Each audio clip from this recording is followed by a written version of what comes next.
안녕하세요. 열린민주주의교실의 문은영입니다. 공직선거법이 개정되면서 선거권의 변화가 주목을 받았습니다.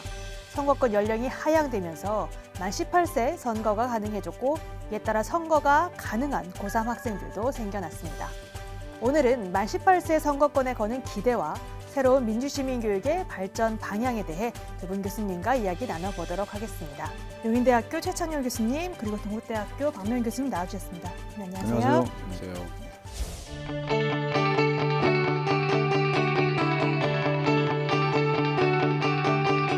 처음의 기억은 참 설렘을 동반하게 될 것 같은데요. 그러면 교수님들에게 혹시 첫 선거 기억 나세요? 최 교수님? 전 정확하게 기억은 안 나요. 안 나는데 저는 이제 투표 연령이 20세 때 선거를 했거든요. 20세에서 이제 19세로 낮춰지고 최근에 통과된 공직선거법은 18세로 이제 연령이 이제 하향 적용됐지 않습니까? 그러니까 저는 이제 20세 때 했는데 그게 어느 선거였는지 정확히 기억은 안 나는데 박정희 전 대통령 살아 계실 때 했던 것 같아요. 연식이 좀 있어요. 연식이 좀 있어서 네. 그래서 저는 박정희 대통령이 전 대통령이 암살되게 1979년도였잖아요. 네, 네. 그 전, 한 2, 3년 전에 했던 것 같긴 합니다. 그 정확한 기억이 잘 안 납니다, 솔직히. 네, 알겠습니다. 박 교수님 경험도 한번 들어볼까요? 저는 그 85년도 네. 2.12 총선 때는 납작하지. 투표를 못 했어요. 그때는 20세 기준이었기 때문에 19세였기 때문에 못 예, 가죠. 그 대학생인데 대학 19세. 이제 1학년, 2학년 때였던 것 같은 기억인데 그때 이제 그 11대 총선은 이제 오공화국 마지막 그 선거였죠. 네, 네. 그래서 그 신한민주당이 이제 돌풍을 일으켰던 선거였던 것 같고 당시도 정치학 전공이었기 때문에 아마 그때는 합동연설회가 있었던 시절이어서 그걸 한번 구경 갔던 기억은 있는데 투표는 못했던 것 같고요. 투표는 87년 12월이죠. 그러니까 그 13대 대통령 선거 1로 3김이 붙었던 네. 그때 처음 선거를 했던 기억이 있습니다. 참 두 분 그 감회가 새로우실 것 같아요. 20세, 19세, 18세 이제 새로운 선거 시대가 열릴 것 같은데요. 그래서 오늘 그 18세 선거권에 대한 얘기, 그 역사적인 배경까지 가서 교수님들이 좀 잘 설명해 주실 수 있을 것 같고요. 그래서 이제 만 18세가 어떻게 투표할지 고민하는 풍경 이제 쉽게 찾아볼 수 있을 것 같은데요. 열린 민주주의 교실, 열린 브리핑에서 그 함께 본격적으로 시작해 보도록 하겠습니다. 이번에 선거권 연령이 하향되면서 올해 치러질 국회의원 선거에 참여할 수 있는 18세 유권자는 약 53만 명으로 추산됩니다. 이와 함께 고3 유권자의 등장이 관심을 모으고 있습니다. 선거권 연령 하향에 대한 담론은 이미 오래 전부터 이어져 왔는데요. 시대적 흐름에 따라 1958년 21세에서 20세로, 2005년 19세로 선거 연령이 하향됐으며 이제 대한민국 만 18세 이상 국민은 누구나 투표에 참여할 수 있게 되었습니다. 선거권 하향과 함께 새로운 선거, 정치교육 시작 등 민주시민 교육에 대한 관심이 높아졌는데요. 오늘 열린 민주주의 교실에서는 민주시민을 위한 선거교육, 그리고 참정권의 의미에 대해서 알아보겠습니다.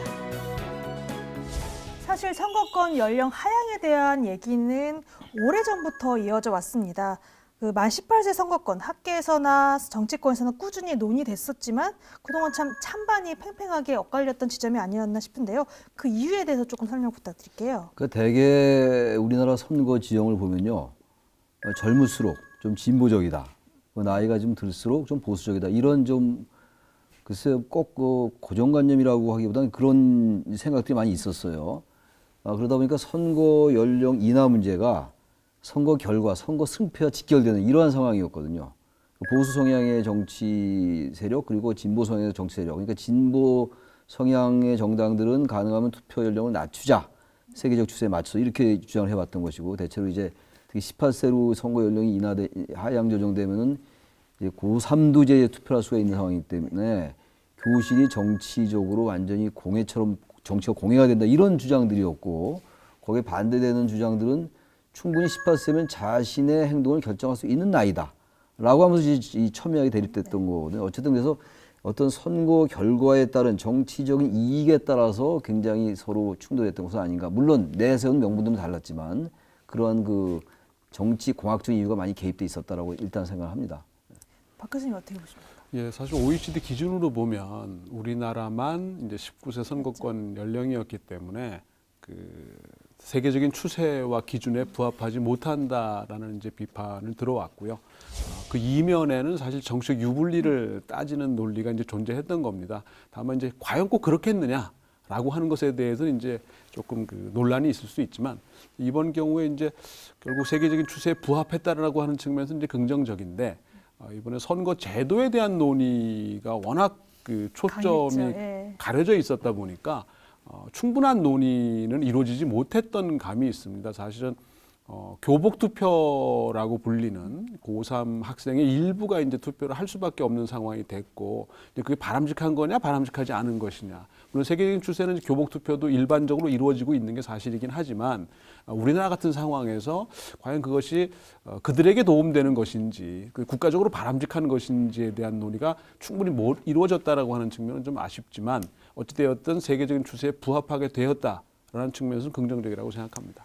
네, 말씀해 주신 대로 결론은 났습니다. 이제 만 18세 선거권, 그래서 유권자가 나오게 될 텐데요.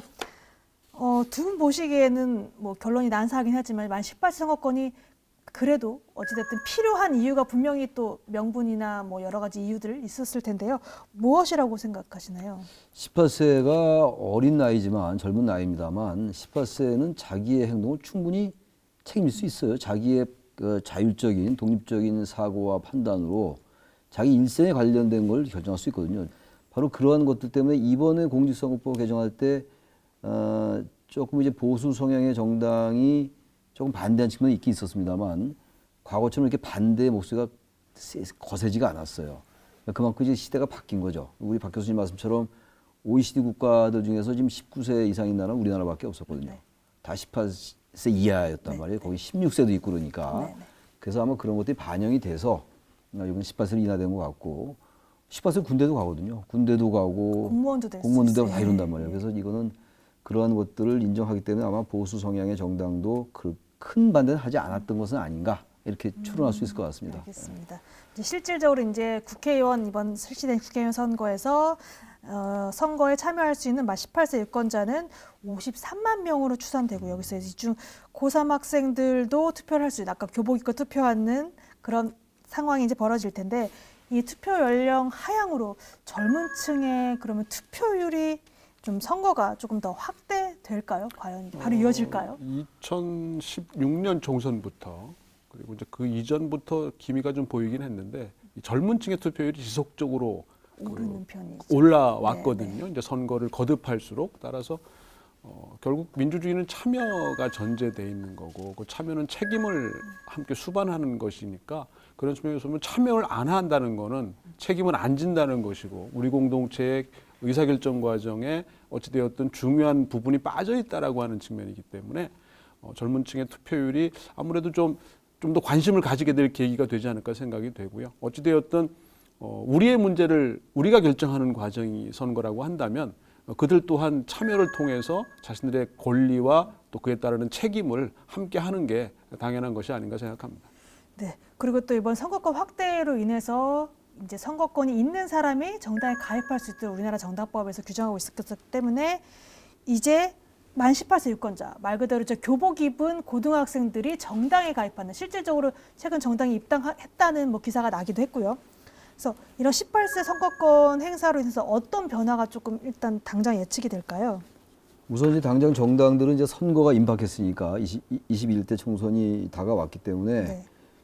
새로 유입되는 이제 아까 53만 명이라고 그러셨는데 53만 명 정도의 유권자가 어느 정당이 유리할까 이 투표 뭐 이런 걸 계산하겠죠 당연히. 네. 근데 이제 대체로 글쎄 18세 이번 유입된 53만 명의 이제 투표율이 얼마나 될지 모르겠어요. 그 사람들이 정치에 얼마나 관심을 갖고 호기심을 갖고 이제 선거에 임할지 모르겠는데 아마 그게 이제 일단 1차 관심사일 것 같고 또 하나 이제 다들 걱정이 그럴 겁니다 아마.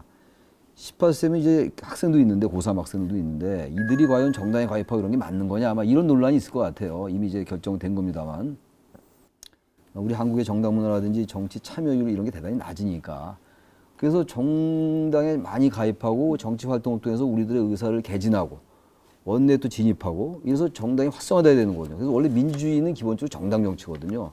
근데 그런 것들에 비하면 우리는 정당이라는 것이 너무 그 역할을 못 해왔던 거죠. 그래서 젊은 층들이 유입되면서 이 사람들이 정당에 많이 가입하고 이러면서 정당을 바꿔나가면 그 정치의 문화나 정치의 어떤 그 구조, 이 스트럭처를 바꿔 나간다면은 이 18세 이하는 단순하게 그들에게 정치적 권리를 준다는 의미를 넘어서 한국 정치를 바꾸는 아주 중요한 하나의 동기가 될 수 있다는 쪽으로 저는 의미를 좀 부여하고 싶어요. 단순하게 선거권이 넘어가는 걸 너무 많은 사람이 선거에 유입되는 걸 떠나서. 왜냐면 지금 이 선거법이 잘 안 바뀔 것 같잖아요. 그렇게 많은 걸 그렇게 많이 바뀌어도 또 지난해 보면 진영 정치, 극단 정치 완전히 나뉘었고 말이죠. 이런 것들을 좀 젊은 사람들이 들어와서 바꿔줬으면 하는 기대가 있는 겁니다. 양쪽 약간 다른 얘기는 합니다만, 저 개인적인 생각입니다만. 네. 네, 굉장히 이상적인 스텝을 하나씩 좀 설명해 주신 것 같아요. 박 교수님 보시기에 어떤 변화 예측 가능할까요?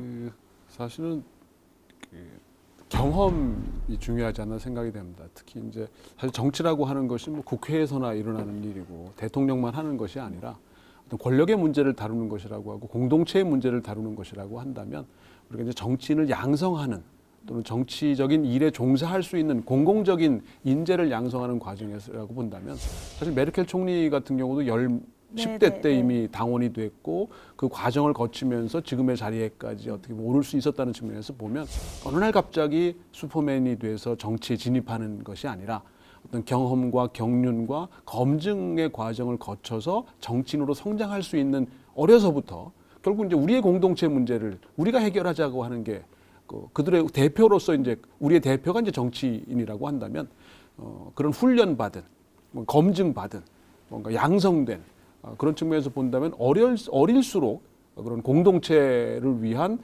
공공적인 일에 종사하고자 하는 사람을 양성한다고 하는 측면에서도 그 전제는 일단 관심이 좀 넓어야 되지 않겠느냐. 또 참여가 일단 전제돼야 되지 않겠냐는 측면에서 보면 바람직한 효과가 아닐까 생각이 됩니다. 제가 거기에 좀 첨언해서 말씀드리고 싶은 게 지금 18세가 돼서 정당에 가입이 되고 물론 지금 19세에 가입할 수 있지만 가입이 잘 안 했단 말이에요. 근데 이제 점점 정당 정치가 활성화돼가지고 18세부터 정당 활동을 해서 그러면 30세에 되면 나이는 젊지만 이미 정치 생활을 10년 한 거예요. 커리어가 생긴 거죠. 근데 그거 안 하고 같은 30세라 하더라도 정치를 전혀 모르는 30세와 그냥 사회에서 성공한 30세는 다른 거거든요. 그러니까 정치라는 거는 우리는 되게 성공한 사람들이 하는 거라고 생각하는데 그게 아니고 맞습니다. 정치도 하나의 기술이고 훈련된 하나의 전문직이에요, 사실은. 남과 타협할 줄 알고 상대를 인정할 줄 알아야 되는 것이고 토론할 줄 알아야 되고 남의 말 들을 줄 알아야 되고 우리 그게 안 돼 있는 거란 말이에요.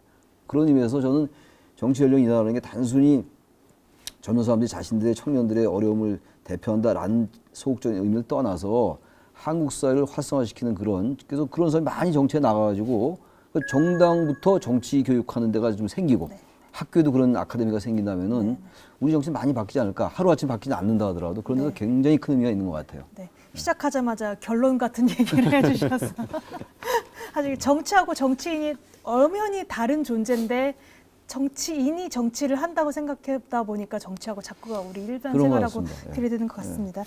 네, 해외 사례 좀 짚고 넘어가 보도록 할게요. 두 분 교수님께서 말씀해 주신 대로 OECD 국가에 대한 기준을 말씀해 주셨고 우리나라만 이제 18세가 아닌 19세였다가 이번에 18세로 내려온 거잖아요. 그럼 다른 나라에 대한 구체적인 설명을 좀 부탁드리면 어떤 나라가 좀 선거권 연령 그리고 또 18세보다 더 낮은 국가도 있잖아요. 그렇죠. 사실 근데 이제 OECD가 꼭 기준은 아니거든요. 맞습니다. 절대 선인 건 아닌데 그럼 다 우리 OECD 기준에 맞춰서 하면 다 따라가지 못하는 것도 많습니다. 근데 이제 여태까지 이제 19세에서 18세 가는 과정에서 가장 그 반대론을 무력화시켰던 것 중에 하나가 이제 OECD 기준이라고 하는 것이고 또 아무래도 학력 수준이라든가 또는 여러 가지 능력 면에서 과거의 세대보다는 점점 더 좋아진 거는 사실이거든요. 또 그들의 판단을 이제 존중할 필요가 있는 거고 또 다른 어떤 것보다도 결국 이제 이 역삼각형의 세대 구조를 갖고 있는 거잖아요. 근데 부담은 그들에게 더 갈 건데 그들의 정치적 대표성은 떨어져 있는 상황이기 때문에 이걸 어떻게 보완할 것이냐는 측면에서 논의가 이루어진 게 맞다고 생각이 되고요. 말씀하신 것처럼 16세인 나라도 뭐 오스트리아라든가 아르헨티나, 브라질 등이 있고요. 그게 꼭 좋은 거냐 하는 건 이제 별개의 문제지만 그만큼 이제 어떤 세대의 대표가 또는 세대의 의견이 정책 의사결정 과정에 반영될 수 있도록 한다는 측면에서는 긍정적이라고 봐야 되는데 다만 우리의 경우에는 이제 그 학제하고도 다른 측면이 있고 또 다른 관련법 등에서 좀 서로 좀 엇갈리게 이제 돼 있는 것들이 종합적으로 정비가 돼야 되는 측면이 있거든요. 특히 이제 우리 같은 경우에는 이 고3의 문제가 아마 가장 크지 않을까 생각이 돼요. 대학생쯤 됐으면은 큰 문제가 안 되는데 그것도 고3 전체가 아니라 고3의 또 일부만 또 그 해당이 되거든요. 그 선거일을 기점으로 그 이전생 그 전일까지 출생자니까. 출생자가 네, 이제 네, 되는 거고 네. 누군 하루 차이로 그러면은 네, 없는 거죠, 예, 선거는. 그러니까 사실 따라서 어떤 쪽에서는 이제 그게 연 단위 기준으로 가는 게 맞지 않느냐라는 이제 왜냐면 우리 3월 학기 기준으로 돼 있기 때문에 그 이제 논란이 있을 수 있는 부분이 있다고 생각은 되고요. 따라서 앞서 말씀드린 것처럼 선거 제도에 워낙 초점이 맞춰져 있다 보니까 논의도 충분치 않았고 준비도 사전 준비가 충분치 못했기 때문에 특히 이제 이번에는 바로 맞닥뜨린 형태가 됐거든요. 바로 몇 년 후의 선거가 아니라 두세 달 후의 선거가 됐기 때문에 뭐 중앙선관위라든가 이런 기관에서의 그 어떤 노력이 좀 더 필요하지 않나 생각이 됩니다. 우리나라에서 연령 하향한 것뿐만 아니라 사실 옆 나라인 우리나라 조금 여러 가지 문화적으로 뭐 법체계 등 비슷한 일본에서도 연령 하향했습니다. 20세에서 18세로 3년 전쯤에 하향을 했는데요. 사실 1945년에 25세에서 20세로 낮췄고 71년 만에 개정이었다고 합니다. 그러면 우리가 좀 가까운 나라 일본에서 조금 발견할 수 있는 여러 시사점이 좀 있지 않을까 싶습니다. 그 일본도 이제 18세로 낮춘 게 우리보다는 이제 좀 일찍 낮춘 거죠. 그렇게 많이 일찍은 아니라 하더라도. 아무튼 뭐 일본이 우리에게 참고가 될 수가 있으니까 일본은 뭐 이 투표 연령이 낮춰진 다음에 18세 이상의 투표율이 꽤 높아졌다고 그럽니다. 그 이제 그 18세로 낮춰진 그 유입된 인구들이 꽤 이제 정치에 관심이 많아진 거죠. 그러니까 그들이 이제 결과적으로 볼 때 투표를 하고 싶고 정치에 참여하고 싶었는데 제도의 벽에 막혀서 참여 못했던 걸로 결과론적으로 해석할 수가 있는 거죠. 그리고 이제 거기에 따라서 일본에서는 그 젊은 연령들이 투표할 수 있게끔 많은 이제 제도를 실시한 것 같아요. 뭐 주권 교육이라든지 그다음에 뭐 선거 교육 이런 것들을 많이 이제 실시해서 인식을 시키고 또 정치에 대한 인식을 또 제고시키고 뭐 이런 노력도 있었던 것은 아닌가 하는 생각이 듭니다. 제 지금 가장 관심이 많이 일본 사례에 가는 이유가 최근에 했고 그리고 이제 거기에 대한 없었던 그전에 없었던 정치 교육, 선거 교육을 이제 계속 실시했는데 아무래도 말씀하셨다시피 우리나라에서 조금 급작게 도입돼서 준비 기간이 짧았기 때문에 그렇죠. 아무래도 사례 참고를 많이 일본 걸 하게 되는데요. 그러면 일본의 그 말씀해주신 선거 교육, 정치 교육, 주권 교육 조금 자세한 설명 좀 더 보충해 주시겠습니까? 이거는 정치 교육, 주권 교육이라는 게 이제 학교에 어떤 뭐 수업에 완전히 그 정식 카리큘럼에 넣기는 어렵다 하더라도 일선 학교에서 상당히 적극적으로 여기에 대응한 것 같아요.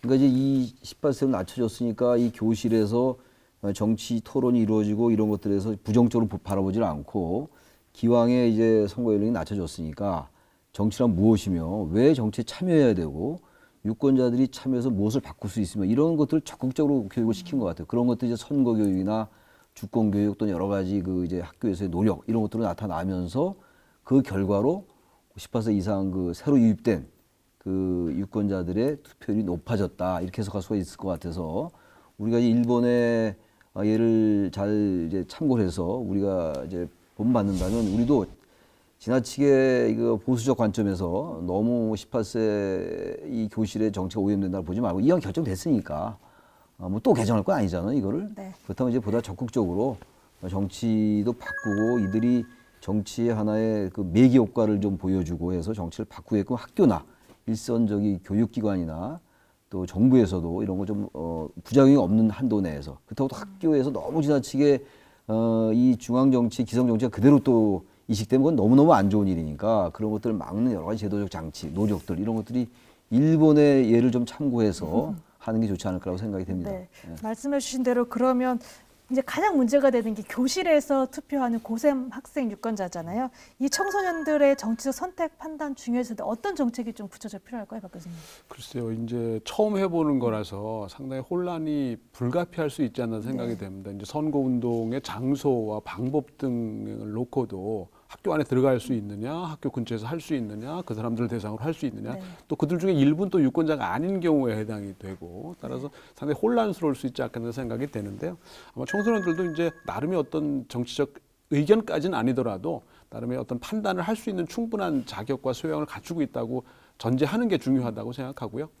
이번에 이제 시간이 짧아서 준비할 수 있는 또는 그들의 대상으로 해서 어떤 사전 교육을 시킬 수 있는 그 시간이 부족한 건 사실이지만 추후에라도 계속 이런 선거가 이제 이어질 것이기 때문에 선관위를 비롯해 가지고 좀 보다 중립적이고 공정함을 전제된 또는 인정받는 기관 등을 중심으로 해서 이들에 대한 그 사전 시민 교육, 특히 이제 공화국 시민을 우리가 길러내는 거거든요. 또 시민은 그냥 자연적으로 나오는 것이 아니라 길러져 나오는 것이기 때문에 그게 충분한 그 어떤 소양과 자질이 갖춰져야 되는 거고, 또 시민은 그냥 태어나는 것이 아니지 않겠습니까? 따라서 태어나는 것이 아니고 만들어지는 것이고, 또 거기에 따른 의무와 책임까지도 함께 가져가는 것이기 때문에 여기에 대한 준비가 일단 이번 선거는 좀 시간적으로 급박한 감이 없지 않아 있습니다만은 추후 이제 정상적으로 진행되지 않을까 생각합니다.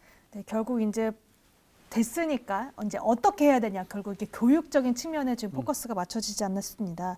그럼 교육 과정에서의 이런 정치 참여 교육, 선거 교육 어떤 방식으로 진행돼야 될까요? 그러니까 현재는 고등학교 1학년에 통합 사회의 일부가 포함되어 있고요. 그다음에 이제 2학년 올라가면 문理과 구별이 되고 정치와 법이라는 과목으로 네. 사회 탐구 영역의 선택 과목으로 현재 네. 돼 있거든요. 그러니까 통합 사회에 좀 더 많은 내용이 들어가야 되지 않을까 생각이 됩니다. 이제 문理과 공통이고 1학년 모두 전체가 배울 수 듣는 있는. 배우기 네. 때문에, 근데 이제 정치와 법으로 바뀌어 버려서 2학년부터 선택을 하게 되면 또 어떤 학교는 그 과목이 또 열리지도 않아요. 그럴 수 사회 있죠. 탐구 예, 예. 중에 2과목만 선택을 하게 되기 때문에 학교의 사정에 따라서 그럼 1학년 때 받은 교육이 어떻게 보면은 전부 다라고 할 수 있는 건데, 문과 학생이라 하더라도 정치와 법을 택하지 않으면 모르는 거고, 또 이과 학생들은 아예 그런 기회조차도 없는 것이 된다고 한다면 민주 시민으로서의 역할이 뭐고 어떤 그 기능을 해야 되는지, 어떤 자격을 갖춰야 되는지에 대한 최소한의 소양 교육이 안 되는 거라는 거거든요. 따라서 이제 정규 교과 과정으로 이것이 이제 기본적으로 포함이 돼야 되는 거고, 그다음에 이제 대학에서도 어떤 그 한국의 정치에 대한, 한국의 헌법에 대한, 우리 헌정 체제에 대한 필수 과목으로 좀 들어가. 최소한의 기준을 가진 교육이 이루어져야 결국 그들의 선택이 우리의 미래를 결정하는 것이기 때문에, 근데 그들은 자신들이 어떤 상황에 놓여 있는지, 어떤 체제 안에 놓여 있는지 전혀 알지 못한다고 한다면 그게 과연 제대로 된 선택으로 이어질 수 있겠느냐라고 하는 것이고, 이제 교육 과정과 관련해서 따라서 기본적인 이제 교육이 이루어져야 된다라고 하는 측면이고요. 다만 이제 그게 지금 현재로서는 좀 부실하다고 볼 수 있는 것이기 때문에 학교 바깥의 이제 교육으로 이제 그 대체될 수밖에 없고 보완될 수밖에 없는 상황이 아닌가 싶고, 이 부분은 이제 논란의 여지가 이제 있는 거거든요. 뭐 이념적인 성향이라든가 또는 여러 개인적인 성향 등에 따라서 이런 부분이 정규 교육과 비정규 교육과 함께 어떻게 좀 상호 보완적으로 우리가 민주 시민을 양성하는 또는 그 훈련시키는, 뭐 그걸 통해서 어떤 정치인도 양성해낼 수 있는 그런 프로그램을 진화해야 되지 않을까 생각을 합니다. 말씀해주신 대로 이제 선거 교육, 정치 교육 하다 보니까 이제 시민성, 민주 시민 이 얘기를 안 할 수밖에 없고, 결국 지금 전반적으로 또 얘기되는 그 민주 시민 교육에 대한 얘기까지 조금 더 방향이 좀 넓혀진다고 볼 수 있을 것 같은데요. 이 민주 시민 교육, 그러면 또 민주 시민 교육에 대한 것이 어떤 방향으로 또 이번 제도개혁과 맞물려서 조금 이루어져야 되는지 야는 설명 좀 부탁드릴게요. 글쎄요, 민주시민교육이라는 게 그렇다고 무슨 뭐 시민들을 뭐 구청에서 어떤 네. 모아놓고 얘기한다고 되는 것도 아니고, 이 정치라는 게 우리 생활에 체화돼야 되거든요. 그러니까 아까 제가 잠깐 말씀드린 것처럼 토론 문화가 좀 이렇게 활성화가 돼야 되는데 우리는 그렇지가 않거든요, 잘. 뭔가 어쨌든 우리 경제 수준이나 저런 전반적인 다른 그 분야의 발전 단계보다는 남과 서로 토론하고 남을 인정한다든지 이런 것들이 대단히 약하거든요. 근데 그런 것부터 정치가 출발하는 거거든요. 원래 정치라는 게, 특히 민주주의라는 게 다른 것을 인정하는 게 민주주의거든요, 원래. 영어로 agree to disagree. 너와 내가 다르다는 걸 받아들이는 게 민주주의인데 우리는 그게 잘 안 된단 말이에요. 기본적으로 학교 안에서 이제 고등학교가 선거를 치러야 되는 상황이기 때문에 일부라 하더라도요, 그건 당연히 사회적으로 문제가 제기될 수밖에 없는 거거든요. 그래서 민주시민교육, 그러니까 차제에 단순히 학생들에게만, 고삼학생들에게만 얘기가 되는 게 아니라, 젊은이들만 얘기가 되는 게 아니고 일상적으로 우리 시민들도 잘 그런 정치 교육이라는 게 우리 사회에서 잘 활성화 잘 안 돼 있거든요. 그런 걸 좀 어떻게 이 기회를 통해서 좀 활성화시켜 나가는, 그러니까 구청에서도 좀 그런 정치 토론회도 많이 열고, 그럼 그게 처음엔 대단히 어색해도 토론에 익숙해질 수 있거든요. 정치인들도 꼭 표를 얻기 위해서 가는 게 아니라 정말 시민의 한 사람으로서 토론하고 이런 거, 그렇게 된다면 얼마나 우리 사회가 정치적으로 활성화되겠어요. 그럼 많이 바뀔 수 있을 것 같아요, 저는. 그러면 시간이 좀 걸리겠습니다만, 그래서 28세 연령이나 투표권 연령이나 선거권 연령이나가 굉장히 큰 의미가 있다라고 저는 생각합니다, 개인적으로. 알겠습니다. 참 말씀해 주신 대로 그대로 좀 진행됐으면 됐어요. 더할 나위 없을 것 같습니다. 그런데 실질적으로 교육 현장에서 이제 선거 교육을 진행하는 선생님의 역할이 또 무엇보다 또 크지 않을까 싶어요. 또 근데 선생님들 사실 좀 당황스러우실 것 같긴 해요. 내가 어디까지 발언을 해야지 그럴 것 아이들한테 같습니다. 정보를 주면서도 내 의견을 주는 건 아닌지에 대한. 그래서 어떻게 참 선생님들이 역할을 해야 될지 선생님 좀 그럴 것 개인의 같아요. 또 어떤 성향이랄까 네, 분명히 의견도 있을 분명히 거고요. 있을 거고요. 또 학생들은 그걸 어떻게 보면 궁금해할 수도 있는데 중요한 세 가지 원칙을 지키는 게 무엇보다 핵심적이지 않나 생각합니다. 이제 공정성이죠. 결국은 어떻게 치우치지 않아야 된다라고 하는 것이고 이제 중립성과 마찬가지고요. 그다음 마지막으로 이제 논쟁 가능성을 남겨두는 게 중요하지 않나 생각이 됩니다. 답이 있는 건 아닌 거고 각자의 선택이고 또 반드시 중요한 거는 그 선택에는 반드시 책임이 뒤따른다라고 하는 부분이거든요. 지금 이제 권리의 시대이기 때문에 그 권리를 주장하고 권리를 찾으려는 노력은 일반화되어 있는데 그 권리 행사와 그 선택에 따른 책임도 같이 가야 된다라고 하는 부분에서는 조금 그 부합하지 않는 측면이 있다고 생각을 합니다. 그런 면에서 보면 선택은 책임이라고 하는 것이 같이 이제 가야 되는 거고 공정하고 중립적이고 논쟁 가능성을 열어둔다고 하는 측면에서는 언젠가는 우리가 한번 맞닥뜨려야 될 문제가 아닌가 생각이 되고요. 또 정치라고 하는 게 선거라고 하는 게 결국 공식적으로 우리가 이렇게 갈라져 있음을 확인하는 과정이고 그 선거라고 하는 것이 그런 것이기 때문에 그런 것에 대한 인식의 전환이 필요하지 않나 생각이 됩니다.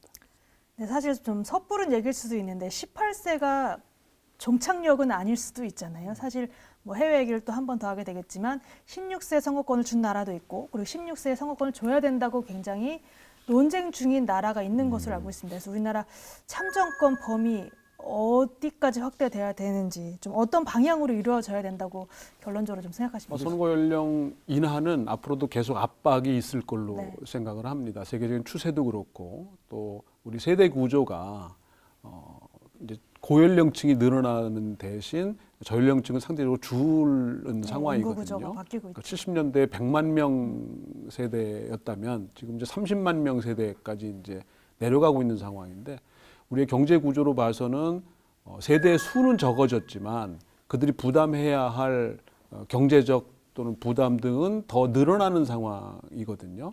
따라서 국회의 의사결정 과정이나 또는 정부의 최종적인 국가의사결정 과정에 결국은 그런 세대의 숫자가 문제가 아니라 그런 정치적 경제적 부담에 따른 대표도 불가피하다는 측면에서 보면 결국 그들의 부담을 앞으로 어떻게 할 것이냐에 대한 거를 앞선 세대가 결정한다라고 하는 것보다는 부담해야 할 또는 책임져야 할 그들과 함께 논의하는 것이 바람직할 수밖에 없는 것이고 또 그들이 결정해야 될 몫이 있다고 생각하기 때문에요. 그러면서 보면 그게 몇 세까지냐라고 하는 거는 딱 부러지게 얘기할 수는 없겠지만 어느 정도의 하향화는 불가피하다는 생각이 되고 또 단군 이래 가장 최고의 스펙을 가진 세대이지 않습니까? 그러니까 점점 더 좋아지는 능력과 자질과 소양을 갖춘 세대이기 때문에 그만한 능력과 소양과 자질을 충분히 갖고 있다고 생각합니다. 선거권 연령은 이제 하향됐고 이제 그것을 어떻게 잘 활용할 수 있을지 그리고 선거권 어떻게 잘 행사할 수 있을지에 대한 이제 논의가 뭐 짧은 시간 안에 진행되어야 할 것 같습니다. 그리고 이 선거 연령 하향이 선거권만 해당되는 문제가 아니라 우리 사회 전반적으로 정치 참여와 관련해서 어떻게 이루어질지 앞으로 어떻게 나아가야 될지 좀 논의해보는 자리가 아니었나 싶습니다. 두 분 나와주셔서 감사합니다. 고맙습니다. 19세기 중요 보통선거권이 주장된 이래 현재 대부분의 국가는 피부색과 성별, 출신 지역, 종교, 학력에 관계없이 특정 연령에 이른 사람에게 선거권을 부여합니다. 만 18세 청년들의 올곧은 선택과 우리 사회의 올바른 교육이 더 나은 대한민국을 만들어 나갈 것이라고 기대합니다. 공정한 선거와 가치를 알리기 위해 열린 민주주의 교실 또한 노력해 나가겠습니다. 저희는 다음 시간에 인사드리겠습니다. 시청해주신 여러분 고맙습니다.